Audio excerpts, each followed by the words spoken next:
Hello മക്കളെ, ഷമീം സാറാണ്. വളരെ സീരിയസ് ആയിട്ടുള്ള കുറച്ച് കാര്യങ്ങൾ നിങ്ങളുമായി ഡിസ്കസ് ചെയ്യാൻ വേണ്ടിയിട്ടാണ് ഷമീം സാർ വന്നിട്ടുള്ളത്. ഈ വീഡിയോ ചിലപ്പോൾ കുറച്ച് ലെങ്തി ആയേക്കാം, എങ്കിലും നിങ്ങൾ അവസാനം വരെ കാണണം. കാരണം നിങ്ങൾ അറിയേണ്ട ഒരുപാട് യാഥാർത്ഥ്യങ്ങളാണ്, ഒരുപാട് റിയാലിറ്റീസാണ് ഈ വീഡിയോയിലൂടെ ഞാൻ പറഞ്ഞുതരാൻ വേണ്ടി പോകുന്നത്. ഓക്കെ, അപ്പോൾ ഒരുപാട് വാർത്തകൾ നമ്മുടെ ന്യൂസ് ചാനലിലും അതുപോലെ സോഷ്യൽ മീഡിയയിലൂടെയൊക്കെ പ്രചരിക്കുന്നുണ്ട്. അതായത് ഒരുപാട് കുട്ടികൾ ഇത്തവണ +1 അലോട്ട്മെൻറ്റിൽ നിന്നും പുറത്താകും എന്ന തരത്തിലുള്ള വാർത്തകൾ. അതിൽ എത്രത്തോളം യാഥാർത്ഥ്യമുണ്ട്, അങ്ങനെ സീറ്റ് കുറവുണ്ടെങ്കിൽ അത് ഏത് ജില്ലയിലാണ്, ഏത് ഭാഗത്താണ്, ഏത് വിഭാഗക്കാർക്കാണ് എന്നുള്ളതൊക്കെയാണ് നമ്മൾ ഈ ഒരു വീഡിയോയിലൂടെ ഡിസ്കസ് ചെയ്യാൻ വേണ്ടി പോകുന്നത്. പിന്നെ അതോടൊപ്പം തന്നെ ഇങ്ങനെ സീറ്റ് കുറവുണ്ടെങ്കിൽ എന്താണ് ഗവൺമെൻറ് മുന്നിൽ വെക്കുന്ന സൊല്യൂഷൻ, അതും നമുക്ക് എന്ത് ചെയ്യാം, ഈ വീഡിയോയിലൂടെ നമുക്ക് ചർച്ച ചെയ്യാം. ഓക്കെ, അപ്പോൾ തീർച്ചയായിട്ടും എന്ത് ചെയ്യണം, വീഡിയോ അവസാനം വരെ കാണണം, മാക്സിമം ഫ്രണ്ട്സിലേക്ക് ഷെയർ ചെയ്ത് കൊടുക്കണം. അപ്പോൾ കുറേയധികം യാഥാർത്ഥ്യങ്ങളുണ്ട്. നമ്മൾ കേൾക്കുന്ന ന്യൂസുകളിൽ പലതും യാഥാർത്ഥ്യം തന്നെയാണ്. കാരണം ടോട്ടൽ അപേക്ഷകരുടെ എണ്ണം 4,63,686. അതായത് ഇത്തവണ +1 അഡ്മിഷന് വേണ്ടിയിട്ട് അപേക്ഷിച്ചിട്ടുള്ളത് 4,63,686 പേര്. ലഭ്യമായ സീറ്റോ 3,18,574 മാത്രം. അതായത് 1,45,112 കുട്ടികൾക്ക് ഇത്തവണ അലോട്ട്മെൻറ്റ് ലഭിക്കില്ല എന്നത് ഒരു നഗ്നമായ യാഥാർത്ഥ്യമാണ്. ഈ ഒരു കണക്ക് എവിടെ നിന്ന് കിട്ടിയെന്നായിരിക്കും നിങ്ങൾ ചോദിക്കുന്നുണ്ടാവുക. തീർച്ചയായിട്ടും നിങ്ങൾക്കൊക്കെ പരിചിതമായിട്ടുള്ള www.hscap.kerala.gov.in എന്ന നമ്മുടെ അലോട്ട്മെൻറ്റ് സൈറ്റ്, അതിൽ തന്നെ അവർ കൃത്യമായിട്ട് എന്ത് ചെയ്യാറുണ്ട്, ഓരോ അലോട്ട്മെൻറ്റ് കഴിയുമ്പോഴും സ്റ്റാറ്റിസ്റ്റിക്സ് പുറത്തുവിടാറുണ്ട് അല്ലേ. ആ സ്റ്റാറ്റിസ്റ്റിക്സ് ആണ് ഇവിടെ കൊടുത്തിട്ടുള്ളത്. ഒഫീഷ്യൽ വെബ്സൈറ്റിൽ കയറി നോക്കിയാൽ നിങ്ങൾക്ക് ഈ കണക്ക് കിട്ടും കേട്ടോ. ഫസ്റ്റ് അലോട്ട്മെൻറ്റ് സ്റ്റാറ്റിസ്റ്റിക്സ്, ഓരോ ജില്ല തിരിച്ചുമുള്ള സീറ്റുകളുടെയും അതുപോലെ എത്ര സീറ്റ് അലോട്ട് ചെയ്തു എന്നതും എത്ര വാക്കൻസി ഉണ്ട് എന്നുള്ളതും കൃത്യമായിട്ട് ഈ ടേബിളിൽ കൊടുത്തിട്ടുണ്ട്. അപ്പോൾ ഇവിടെ നോക്കൂ, തിരുവനന്തപുരം ജില്ലയിൽ ആകെ 33,939 അപേക്ഷകളാണ് വന്നിട്ടുള്ളത്. നമുക്ക് ഡിഫറൻ്റ്ലി ഏബിൾഡ് ആയിട്ടുള്ള കുട്ടികളുടെ സീറ്റ് കൂടി കൂട്ടിയാൽ 26,306 സീറ്റുകൾ മാത്രമാണ് തിരുവനന്തപുരം ജില്ലയിലുള്ളത്. അപ്പോൾ വാക്കൻസി വരുന്നതോ 3,774. അതായത് 22,532 സീറ്റുകൾ അലോട്ട് ചെയ്തതിന് ശേഷം തിരുവനന്തപുരം ജില്ലയിൽ ആകെ വാക്കൻസി ഉള്ളത് 3,774 ആണ്. ഈ തിരുവനന്തപുരം ജില്ലയിൽ 7,633 സീറ്റുകളുടെ കുറവുണ്ട്. 33,939 അപേക്ഷകളിൽ 26,306 സീറ്റേ ഉള്ളൂ. 7,633 സീറ്റുകളുടെ കുറവ് തിരുവനന്തപുരം ജില്ലയിലുണ്ട്. എല്ലാ ജില്ലയിലും ഇത്തരത്തിൽ സീറ്റുകളുടെ കുറവുണ്ട്. നോക്കൂ, അടുത്ത ജില്ല കൊല്ലം ജില്ലയിൽ 8,967 സീറ്റുകളാണ് കുറവുള്ളത്. പത്തനംതിട്ടയിൽ 3,262. അതുപോലെ ആലപ്പുഴയിൽ 7,517, കോട്ടയത്ത് 8,128, ഇടുക്കി ജില്ലയിൽ 4,866, എറണാകുളം ജില്ലയിൽ 14,109 സീറ്റിൻ്റെ കുറവുണ്ട്. പലരും മലബാർ ഏരിയയിലാണ് ഈ കുറവുള്ളതെന്ന് പറയും. പക്ഷേ എറണാകുളം ജില്ലയിൽ ഇവിടുന്ന് അങ്ങോട്ട് നോക്കാം നമുക്ക്. എറണാകുളം ജില്ല മുതൽ പ്രശ്നമുണ്ട്. തൃശ്ശൂർ ജില്ലയിൽ 14,159 സീറ്റുകളുടെ കുറവ്, പാലക്കാട് 18,439, കോഴിക്കോട് 16,790, മലപ്പുറം ജില്ലയിൽ 24,865 സീറ്റ്. ഏറ്റവും കൂടുതൽ സീറ്റ് ക്ഷാമമുള്ളത് ഇവിടെയാണ്, മലപ്പുറം ജില്ലയിലാണ്. കാരണം ഏറ്റവും കൂടുതൽ അപ്ലിക്കേഷൻസ് ഉള്ളത് ഇവിടെ തന്നെയാണ്. മലപ്പുറം ജില്ലയിലാണ് 82,498 അപ്ലിക്കേഷൻസ് ഉണ്ട്. അതായത് കുട്ടികളുടെ എണ്ണം കൂടുതലാണ്, അതിനനുസരിച്ച് സീറ്റുകളുടെ എണ്ണം കുറവാണ് അല്ലേ. സീറ്റുകളുടെ എണ്ണം അതിനനുസരിച്ച് ഉയരുന്നില്ല. പിന്നെ വയനാട് ജില്ലയിൽ 3,151 സീറ്റിൻ്റെ കുറവുണ്ട്. കണ്ണൂർ ജില്ലയിൽ 9,208. അതുപോലെ കാസർഗോഡ് 4,018. അങ്ങനെ ആകെ മൊത്തം 1,45,011 സീറ്റിൻ്റെ കുറവുണ്ട്. ഓക്കെ, 1,45,011 സോറി 1,45,112 ആണ് കേട്ടോ. ഓക്കെ, യെസ്, 112, ഒരു 1 അവിടെ മിസ്സിംഗ് ആണ്. യെസ്, 1,45,112 സീറ്റിൻ്റെ കുറവുണ്ട്. ഇത് യാഥാർത്ഥ്യമാണ്. ഓക്കെ, അപ്പോൾ ഈ കുട്ടികൾ എന്ത് ചെയ്യും എന്നുള്ളതാണ്. അവർക്ക് ഒരുപാട് ഓപ്ഷൻസ് ഉണ്ട്. അതായത് നമ്മുടെ +1 സാധാ +1 പോലെ തന്നെ VHSE എന്ന് പറയുന്ന ഒരു ഓപ്ഷൻ ഉണ്ട്. അവിടെ സീറ്റുകൾ അവൈലബിൾ ആണ്. അതുപോലെ തന്നെ പോളിടെക്നിക് കോളേജുകൾ, അതുപോലെ തന്നെ ITI പോലെയുള്ള കോളേജുകളിലൊക്കെ നമുക്ക് എന്ത് ചെയ്യാൻ പറ്റും, അഡ്മിഷൻ എടുക്കാൻ വേണ്ടി പറ്റും. പക്ഷേ ഒരു ചോദ്യം ഇതാണ്, നമുക്കിഷ്ടമില്ലാത്ത കോഴ്സാണോ നമ്മളെ നിർബന്ധിച്ച് പഠിക്കാൻ വേണ്ടിയിട്ട് നിർബന്ധിതരാക്കുന്നത് എന്നുള്ളൊരു ചോദ്യമുണ്ട്. നമുക്ക് കൊമേഴ്സ് പഠിക്കണം, അല്ലെങ്കിൽ ഹ്യൂമാനിറ്റീസ് പഠിക്കണം, അല്ലെങ്കിൽ സയൻസ് പഠിക്കണം എന്ന് ആഗ്രഹമുള്ള ഒരു കുട്ടിക്ക് നിർബന്ധിതനാവുകയാണ് മറ്റു കോഴ്സുകളിലേക്ക് പോകാൻ വേണ്ടിയിട്ട്. അപ്പോൾ തീർച്ചയായിട്ടും എന്ത് ചെയ്യണം, ഡിമാൻഡുള്ള കോഴ്സുകളുടെ എണ്ണം വർദ്ധിപ്പിക്കുക വേണം, ആ സീറ്റുകളുടെ എണ്ണം വർദ്ധിപ്പിക്കുക വേണം. ഇത്രയും കുട്ടികൾക്ക് ആഗ്രഹം ഇതാണ്, അവർ വെറുതെ അപേക്ഷയല്ലല്ലോ, അവർക്ക് ആഗ്രഹം ഉള്ളതുകൊണ്ടല്ല അപേക്ഷിച്ചത്. അപ്പോൾ തീർച്ചയായിട്ടും എന്ത് ചെയ്യണം, അത്രയും സീറ്റുകൾ ഗവൺമെൻറ് അനുവദിച്ച് കൊടുക്കുക തന്നെ വേണം എന്നുള്ളതാണ് എനിക്ക് പേഴ്സണലി പറയാനുള്ളത്. മറ്റു കോഴ്സുകളും വേണം, താല്പര്യമുള്ളവർ അത് ചെയ്യട്ടെ. നമുക്ക് താല്പര്യമില്ലാത്തൊരു കോഴ്സിന് തള്ളിവിടുന്ന പോലെയാണ് ഈ ഒരു സീറ്റിൻ്റെ കണക്ക് വെച്ച് നോക്കുമ്പോൾ നമുക്ക് മനസ്സിലാവുന്നത്. സീറ്റുണ്ടല്ലോ, മറ്റു കോഴ്സുകൾ പോട്ടെ എന്നുള്ളതാണ് നിലപാടെങ്കിൽ അതിനോട് എനിക്ക് തീർത്തും വിയോജിപ്പുണ്ട്. ഓക്കെ, ഇനി നമുക്ക് മറ്റു ഡീറ്റെയിൽ ആയിട്ടുള്ള റിസർവേഷൻ ബേസ്ഡ് ആയിട്ടുള്ള സീറ്റുകളുടെ ആ ഒരു കാര്യം നോക്കാം. General seat, general merit seat, അതായത് വേക്കൻസി ഒന്ന് നോക്കൂ നിങ്ങൾ, എവിടെയുള്ളത്? ഏകദേശം എല്ലായിടത്തും ജനറൽ സീറ്റ്, എല്ലാ ജില്ലകളിലും, ഇത് മലബാറിൽ മാത്രമല്ല കേട്ടോ, എല്ലാ ജില്ലകളുടെയും പ്രശ്നമാണ്. എല്ലാത്തിലും ജനറൽ സീറ്റുകൾ ഇപ്പോൾ 0 ആയിട്ടുണ്ട്, കണ്ടില്ലേ? യെസ്, എല്ലായിടത്തും 0 ആണ്. 0 അല്ലാത്ത എവിടെയുള്ളത്? 17 സീറ്റ് പാലക്കാട്, വെറും 17 സീറ്റ്. അതുപോലെ 9 സീറ്റ് കൊല്ലത്ത്, 1 സീറ്റ് ഇടുക്കിയിൽ. അതോടുകൂടി അത് കഴിഞ്ഞു. അങ്ങനെ ടോട്ടൽ 27 ജനറൽ സീറ്റുകൾ മാത്രമാണ് ബാക്കിയുള്ളത്. പിന്നെ ഈഴവ, തീയ, ബില്ലവ കമ്മ്യൂണിറ്റി ബേസിലുള്ള സീറ്റുകളാണല്ലേ, അതും ഏറെക്കുറെ 268 സീറ്റുകൾ മാത്രമാണ് അതിൽ ബാക്കിയുള്ളത്. എല്ലാ ജില്ലകളിലും അവസ്ഥ അതുപോലെ തന്നെയാണ്, വലിയ വ്യത്യാസമൊന്നുമില്ല. ഓക്കെ, അതുപോലെ തന്നെ മുസ്ലിം കമ്മ്യൂണിറ്റി നോക്കൂ, മലപ്പുറം ജില്ലയിൽ നോക്കൂ, മലപ്പുറം ജില്ലയിൽ 0 ആണ്. അതുപോലെ കോഴിക്കോട് ജില്ലയിൽ 0 ആണ്. അതുപോലെ വയനാട് ജില്ലയിൽ 0 ആണ്. ഇവിടെയൊക്കെ 0 ആണ്. യെസ്, ഇതാണ് മെയിൻലി ന്യൂസൊക്കെ പറയുന്നത്, അതായത് മലബാർ ഏരിയയിൽ സീറ്റില്ല എന്ന്. അടുത്ത അലോട്ട്മെൻറ്റിൽ മുസ്ലിം കമ്മ്യൂണിറ്റിപ്പെട്ട കുട്ടികൾക്ക് ജനറൽ സീറ്റ് ഇല്ലല്ലോ, ഓൾറെഡി ജനറൽ സീറ്റും ഇല്ല, അതുപോലെ തന്നെ മുസ്ലിം കമ്മ്യൂണിറ്റി സീറ്റും ബാക്കിയില്ല.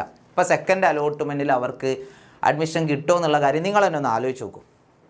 മുസ്ലിം കമ്മ്യൂണിറ്റി പെട്ട ഒരു കുട്ടിക്ക് അടുത്ത അലോട്ട്മെൻറ്റിൽ അഡ്മിഷൻ കിട്ടുമോ ഇല്ലയോ, നിങ്ങൾ തന്നെ ഒന്ന് ആലോചിച്ച് നോക്കട്ടോ. നിങ്ങൾക്ക് എന്തെങ്കിലും പറയാനുണ്ടെങ്കിൽ താഴെ എന്ത് ചെയ്യാം, കമൻറ്റ് ചെയ്യാം. ഓക്കെ, അതേപോലെ തന്നെയാണ് നേരത്തെ പറഞ്ഞ ഈഴവ, തീയ, കണ്ടില്ലേ, ഇവിടെ 0 ആണ്. ഈഴവ, തീയ, ബില്ലവ എന്ന വിഭാഗത്തിൽപ്പെട്ട ഒരു കുട്ടിക്ക് തിരുവനന്തപുരത്തിന് സീറ്റ് കിട്ടുമോ? കാരണം ജനറൽ സീറ്റും 0 ആണ്, അവിടെ ആ ഒരു കമ്മ്യൂണിറ്റി ബേസിലുള്ള സീറ്റും 0 ആണ്. അതുപോലെ തന്നെ ഇതാ ഇവിടെ യെസ് കോട്ടയത്ത് കിട്ടുമോ? ബാക്കി നോക്കൂ, ഇവിടെ 0 അവിടെ. തൃശ്ശൂർ കിട്ടുമോ? 1 സീറ്റും 11 സീറ്റും 2 സീറ്റൊക്കെയാണ് അവിടെ ഒഴിഞ്ഞു കിടക്കുന്നത്. അടുത്ത കമ്മ്യൂണിറ്റിയിലേക്ക് വരാം നമുക്ക്. LC, SIUC, ആംഗ്ലോ ഇന്ത്യൻ 3740 സീറ്റുകൾ അവിടെ ഉണ്ട്. ഓക്കെ, എങ്കിലും ഏറ്റവും കൂടുതൽ 1240 സീറ്റുകൾ മലപ്പുറത്താണ്. ഈ ഒരു കമ്മ്യൂണിറ്റി എത്രത്തോളം മലപ്പുറം ജില്ലയിലുണ്ടെന്നുള്ള അറിയില്ല. അതുപോലെ തന്നെ ഇതാ ആംഗ്ലോ ഇന്ത്യൻ, SIUC, LC എന്ന് പറയുന്ന കുട്ടികൾക്ക് ചിലപ്പോൾ സെക്കൻഡ് അലോട്ട്മെൻറ്റിൽ ആ വിഭാഗത്തിൽ പെടുന്നവരാണെങ്കിൽ സെക്കൻഡ് അലോട്ട്മെൻറ്റ് അവർക്ക് സീറ്റ് കിട്ടാനുള്ള ചാൻസ് ഉണ്ട്. ഓക്കെ, അടുത്തത് ക്രിസ്ത്യൻ ഒ ബി സി ഇതാ നോക്കൂ 0. കോട്ടയം ജില്ലയിൽ ജനറൽ സീറ്റും ഇല്ല, ജനറൽ സീറ്റ് 0 അല്ലേ? നോക്കൂ നിങ്ങൾ, ജനറൽ സീറ്റ് കോട്ടയത്ത് 0 ആണ്. യെസ്, അവിടെ കോട്ടയത്ത് ഒരു ക്രിസ്ത്യൻ കമ്മ്യൂണിറ്റിപ്പെട്ട കുട്ടിക്ക് സെക്കൻഡ് അലോട്ട്മെൻറ്റിൽ കിട്ടുമോ? ഇല്ല, കാരണം അവിടെ സീറ്റ് ഇല്ല അല്ലേ? അതുപോലെ തന്നെയാണ് എന്താ പറയുക, 2 സീറ്റ് മാത്രം ഇടുക്കിയിൽ, അതുപോലെ 7 സീറ്റ് മാത്രം എറണാകുളത്ത്, 4 സീറ്റ് മാത്രം പത്തനംതിട്ടയിൽ. ഇവർക്ക് ആകെ ഇത്ര സീറ്റ്, 8 സീറ്റ് മാത്രം തിരുവനന്തപുരത്ത്. അവിടെ കിട്ടുമോ? ഇല്ല. അപ്പോൾ സീറ്റിൻ്റെ കുറവുണ്ട് എന്നുള്ളത് യാഥാർത്ഥ്യമാണ്. ഹിന്ദു OBC തിരുവനന്തപുരത്ത് 0. ഈഴവ, തീയ, ബില്ലവ കൂടാതെയുള്ള ഹിന്ദു OBC അല്ലേ 0, അവിടെ സീറ്റില്ല. അതുപോലെ തന്നെ 1 സീറ്റ് മാത്രം ഇവിടെ പാലക്കാട്. ഇതാണ് യാഥാർത്ഥ്യം. ഓക്കെ, അതായത് ജനറൽ മെറിറ്റ് സീറ്റും കഴിഞ്ഞു.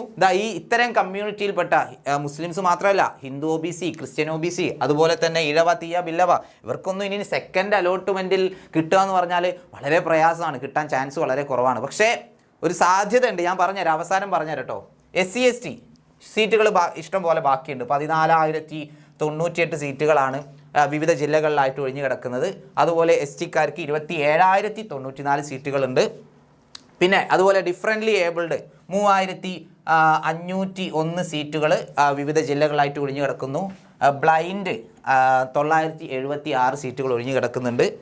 യെസ്, പിന്നെ ഭാഷാ ന്യൂനപക്ഷം 47 സീറ്റുകളാണുള്ളത്. പല സീറ്റ് അലോട്ടഡ് ഇല്ല.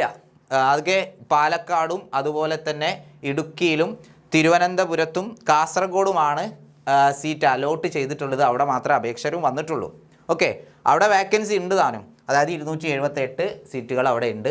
ധീവര ആൻഡ് റിലേറ്റഡ് 2,442 സീറ്റുകൾ അവിടെ ഒഴിഞ്ഞു കിടക്കുന്നുണ്ട്. പിന്നെ അതുപോലെ വിശ്വകർമ്മ ആൻഡ് റിലേറ്റഡ് 97 സീറ്റുകളേ ഉള്ളൂ. ഓക്കെ, കോട്ടയത്ത് ഇവിടെ 0 ആണ്. അതുപോലെ തിരുവനന്തപുരത്ത് 0 ആണ്. പിന്നെ എല്ലാം സിംഗിൾ ഡിജിറ്റാണ് അല്ലേ. കാസർഗോഡ് മാത്രം 56 സീറ്റുകൾ ഒഴിഞ്ഞ് കിടക്കുന്നുണ്ട്. അതായത് വിശ്വകർമ്മ ആൻഡ് റിലേറ്റഡ് അവർക്കും രണ്ടാമത്തെ അലോട്ട്മെൻറ്റിൽ സീറ്റ് കിട്ടുമെന്നുള്ള കാര്യം സംശയമാണ്. പിന്നെ കുശവൻ ആൻഡ് റിലേറ്റഡ് 1571 സീറ്റുകളാണ് ആകെ ഒഴിഞ്ഞു കിടക്കുന്നത്. 2 ഡിജിറ്റ്സ് എല്ലാ ജില്ലകളിലും 2 ഡിജിറ്റ്സ് വാക്കൻസി ഉണ്ട്. ഓക്കെ, അടുത്തത് കുടുംബി, ഇതും ഏറെക്കുറെ 2155 സീറ്റുകളുണ്ട്. എക്കണോമിക്കലി വീക്കർ സെക്ഷൻ, മുന്നോക്കക്കാരിൽ പിന്നോക്കക്കാർ 10694 സീറ്റ് ബാക്കിയുണ്ട്. അതായത് ഓരോ ജില്ലയിലും 3 ഡിജിറ്റ്സ് അല്ലെങ്കിൽ 4 ഡിജിറ്റ്സ് സീറ്റുകൾ വാക്കൻസി ആയി കിടക്കുന്നുണ്ട്. അപ്പോൾ ഈ സീറ്റുകളൊക്കെ എന്ത് ചെയ്യും എന്നുള്ളൊരു ചോദ്യമുണ്ട്, ഞാൻ പറഞ്ഞുതരാം കേട്ടോ. ഓക്കെ, 27/6/2025 കമ്മ്യൂണിറ്റി കോട്ട പ്രവേശനം പൂർത്തീകരിച്ച ശേഷം ഒഴിഞ്ഞു കിടക്കുന്ന സീറ്റുകൾ പൊതു മെറിറ്റ് സീറ്റുകളായി പരിവർത്തനം ചെയ്ത് ഒന്നാം സപ്ലിമെൻ്ററി അലോട്ട്മെൻറ്റിൽ ഒഴിവിനോട് പ്രസിദ്ധീകരിക്കുന്നതാണ്. അതായത് ഒന്നാമത്തെ സപ്ലിമെൻ്ററി അലോട്ട്മെൻറ്റിന് ശേഷമേ ഈ ഒഴിഞ്ഞു കിടക്കുന്ന സീറ്റുകളൊക്കെ എന്തായി മാറുകയുള്ളൂ, നമ്മുടെ ജനറൽ മെറിറ്റ് സീറ്റായിട്ട് മാറുകയുള്ളൂ. അപ്പോൾ ടോട്ടൽ വരുന്ന ഈ ഒരു ഇത്രയും സീറ്റുകളുണ്ടല്ലോ, എവിടെ നമ്മൾ പറഞ്ഞേ, യെസ്, ഇതാ 69,034 സീറ്റുകൾ കമ്മ്യൂണിറ്റിയിൽ അത്രയും ഉണ്ടാവില്ല അല്ലേ. അത്രയും സീറ്റുകൾ എപ്പോഴാണ് സാധാരണക്കാർ ജനറൽ മെറിറ്റ് സീറ്റുകളായിട്ട് മാറുക? അത് സപ്ലിമെൻ്ററി അലോട്ട്മെൻറ്റ് വരെ മക്കൾ എന്ത് ചെയ്യേണ്ടി വരും, കാത്തു നിൽക്കേണ്ടി. അതായത് സെക്കൻഡ് അലോട്ട്മെൻറ്റ് ഈ നില തുടരും. സെക്കൻഡ് അലോട്ട്മെൻറ്റിൽ ഇതുപോലെ തന്നെ ആയിരിക്കും, ഒരു മാറ്റം ഉണ്ടാവില്ല. സപ്ലിമെൻ്ററി അലോട്ട്മെൻറ്റ് ആകുമ്പോഴേക്കും നമ്മുടെ ക്ലാസ്സുകളൊക്കെ സ്റ്റാർട്ട് ചെയ്തിട്ടുണ്ടാവും അല്ലേ. തീർച്ചയായിട്ടും 18-ാം തീയതി ആണെന്നാണ് എൻ്റെ ഒരു ഓർമ്മ. ജൂൺ 18 എങ്ങാനും സ്കൂൾ സ്റ്റാർട്ട് ചെയ്യും. 27-ാം തീയതി എങ്ങാനും ആവണം. യെസ്, കറക്റ്റായിട്ട് പറഞ്ഞുതരാം. യെസ്, എന്നാണ് 26/6/2025 അല്ലേ. 27/6/2025 കമ്മ്യൂണിറ്റി കോട്ട പ്രവേശനം പൂർത്തീകരിച്ച ശേഷം മാത്രമേ അവർക്ക് എന്ത് ചെയ്യാൻ പറ്റുള്ളൂ, സപ്ലിമെൻ്ററി അലോട്ട്മെൻറ്റിൽ അവർക്ക് കിട്ടുമെന്നുള്ളൊരു പ്രതീക്ഷ വരുള്ളൂ. ഓക്കെ, അടുത്തത് സ്പോർട്സ് കോട്ട. സ്പോർട്സ് കോട്ടയിൽ ആകെ ഒഴിഞ്ഞു കിടക്കുന്ന എത്രയാണ്? വെറും 2072 സീറ്റുകളാണ്. അത് മിക്കവാറും അടുത്ത സ്പോർട്സ് അലോട്ട്മെൻറ്റിൽ വരുമ്പോഴേക്കും അത് ഫില്ലാവും. അതിൽ എത്രത്തോളം സീറ്റ് ബാക്കി ഉണ്ടാവും എന്നറിയില്ല. ഇനി അഥവാ ബാക്കി ഉണ്ടെങ്കിൽ അത് 26/6/2025 സ്പോർട്സ് കോട്ട പ്രവേശനം പൂർത്തീകരിച്ച ശേഷം ഒഴിഞ്ഞു കിടക്കുന്ന സീറ്റുകൾ പൊതു മെറിറ്റ് സീറ്റായി പരിവർത്തനം ചെയ്ത് ഒന്നാം സപ്ലിമെൻ്ററി അലോട്ട്മെൻറ്റായി ഒഴിവിനോടൊപ്പം പ്രസിദ്ധീകരിക്കുന്നതാണെന്നാണ് പറയുന്നത്. ഓക്കെ, അപ്പോൾ അവിടെ കുറച്ച് സീറ്റുകൾ ഉണ്ടാവും. അടുത്തത് 27/6/2025 മാനേജ്മെൻറ്റ് കോട്ട പ്രവേശനം പൂർത്തീകരിച്ച ശേഷം ഒഴിഞ്ഞു കിടക്കുന്ന സീറ്റുകൾ പൊതു മെറിറ്റ് സീറ്റായി പരിവർത്തനം ചെയ്ത് ഒന്നാം സപ്ലിമെൻ്ററി അലോട്ട്മെൻറ്റായി ഒഴിവിനോടൊപ്പം പ്രസിദ്ധീകരിക്കുന്നതാണ്. അപ്പോൾ ഇതാണ് അവസ്ഥ. അതായത് സപ്ലിമെൻ്ററി അലോട്ട്മെൻറ്റ് വരെ നിങ്ങളൊന്ന് വെയിറ്റ് ചെയ്യണം. അപേക്ഷകരില്ലെങ്കിൽ നിങ്ങൾക്ക് എന്ത് ചെയ്യും, സീറ്റ് കിട്ടും. ഞാൻ നേരത്തെ പറഞ്ഞ കുറച്ച് കമ്മ്യൂണിറ്റീസ്, പ്രശ്നമുള്ള കമ്മ്യൂണിറ്റീസ് അല്ലേ. ചില കമ്മ്യൂണിറ്റീസിനും പ്രശ്നമില്ല, അവിടെ സീറ്റ് ഇഷ്ടം പോലെയുണ്ട്. പക്ഷേ ചില കമ്മ്യൂണിറ്റീസിൽ പ്രശ്നമാണ്. അവരെന്ത് ചെയ്യേണ്ടി വരും, ഈ സപ്ലിമെൻ്ററി അലോട്ട്മെൻറ്റ് വരെ വെയിറ്റ് ചെയ്യണം. അത്രയും സീറ്റുകളുണ്ട് എങ്കിലും ഇനി ആ സീറ്റുകളൊക്കെ ഫില്ല് ചെയ്താലും എത്ര കുട്ടികൾ അലോട്ട്മെൻറ്റിൽ നിന്നും പുറത്താണ്? 1,45,112 കുട്ടികൾ അലോട്ട്മെൻറ്റിൽ നിന്ന് പുറത്തായിരിക്കും. അത്രയും കുട്ടികൾ മറ്റു കോഴ്സ് തിരഞ്ഞെടുക്കേണ്ടി വരും. ഓക്കെ, അപ്പോൾ ഇതാണ് നമ്മുടെ സീറ്റുകളുടെ ആ ഒരു അവസ്ഥ എന്ന് പറയുന്നത്, യാഥാർത്ഥ്യം എന്ന് പറയുന്നത്. അപ്പോൾ നിങ്ങൾക്ക് 2 ഓപ്ഷൻ ഉണ്ട്. ഒന്നുകിൽ എന്ത് ചെയ്യാം, നമ്മുടെ സെക്കൻഡ് അലോട്ട്മെൻറ്റിന് വേണ്ടി വെയിറ്റ് ചെയ്യാം. അതുപോലെ തന്നെ സപ്ലിമെൻ്ററി അലോട്ട്മെൻറ്റ് വേണ്ടിയിട്ട് വെയിറ്റ് ചെയ്യാം. അതല്ല എങ്കിൽ മറ്റു കോഴ്സുകളിലേക്ക് നിങ്ങൾക്ക് തിരിയേണ്ടി വരും. ഓക്കെ, ഇതാണ് ഇപ്പോൾ നമ്മുടെ മുമ്പിൽ വെച്ചിട്ടുള്ള 2 ഓപ്ഷൻസ് എന്ന് പറയുന്നത്. അപ്പോൾ നിങ്ങൾക്ക് ഈ ഒരു സ്റ്റാറ്റിസ്റ്റിക്സിൽ എന്തെങ്കിലും സംശയം ഉണ്ടെങ്കിൽ താഴെ എന്ത് ചെയ്യണം, തീർച്ചയായിട്ടും കമൻറ്റ് ചെയ്യണം. അപ്പോൾ അടുത്ത വീഡിയോ ആയിട്ട് കാണുന്നവരെ ടാറ്റ, ബൈ ബൈ.